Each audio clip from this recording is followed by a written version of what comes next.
মুখ্যমন্ত্রী শুভেন্দু অধিকারীকে নিয়ে উচ্ছ্বসিত জনতা। কলকাতায় যাওয়ার পথে শুভেন্দু অধিকারীকে দেখতে রাস্তার পাশে মানুষের ঢল।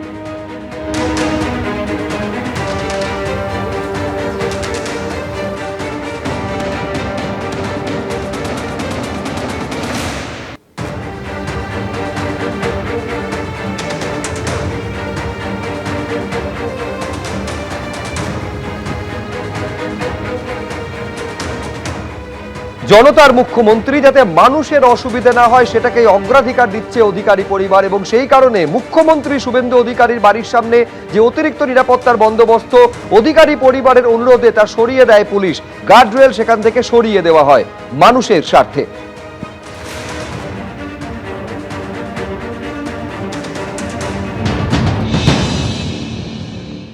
আমার পিছনে শান্তিকুঞ্জ, রাজ্যর রাজনীতির এই মুহূর্তে প্রাণকেন্দ্র হয়ে উঠেছে শান্তিকুঞ্জ। কারণ এই রাজ্যের শাসক দলে মুখ্যমন্ত্রী, রাজ্য প্রশাসনের মুখ্যমন্ত্রী, সেই মুখ্যমন্ত্রীর বাড়ি কিন্তু শান্তিকুঞ্জ। মুখ্যমন্ত্রীর বাড়ি শান্তিকুঞ্জ, তবুও বাকি 5টা বাড়ির সঙ্গে শান্তিকুঞ্জের কিন্তু কোনো পার্থক্য নেই। কারণ কোনো রকমভাবে অতিরিক্ত নিরাপত্তার ঘেরাটপ তা কিন্তু রাখতে দেওয়া হয়নি অধিকারী পরিবারের তরফ থেকেই। স্থানীয় সূত্রে যা জানা যাচ্ছে, কাল বিকেলে বা সন্ধ্যের পর মুখ্যমন্ত্রী হিসেবে শপথ নেওয়ার পর, শুভেন্দু অধিকারী শপথ নেওয়ার পর এখানে স্থানীয় প্রশাসন তারা কয়েকটি গার্ডরেল নিয়ে এসেছিল এবং তাদের পক্ষ থেকে উদ্যোগ নেওয়া হয়েছিল এই বাড়ির সামনে কিছুটা অংশ ঘিরে দেওয়ার।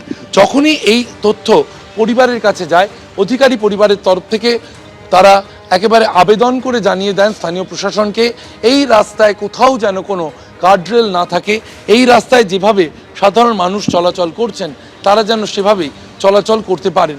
আপনি তো স্কুটার নিয়ে যাচ্ছেন, এই রাস্তায় কোনো ব্যারিকেড দিয়ে কোনো অবস্ট্রাকশন করা হচ্ছে মুখ্যমন্ত্রীর বাড়ি? একেবারেই না। এখানে মানে আমি যত সম্ভব জানি কখনো করাও হবে না হয়তো, সম্ভবত।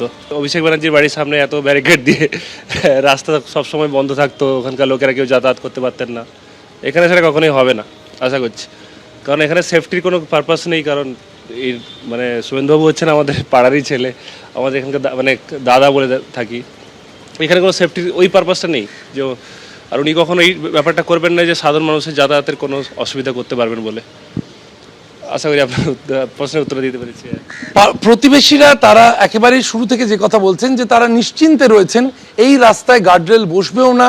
কারণ তারা তাদের পাড়ার দাদাকে চেনেন, যিনি পদাধিকার বলে এখন রাজ্য প্রশাসনের প্রধান, এ রাজ্যের মুখ্যমন্ত্রী শুভেন্দু অধিকারী।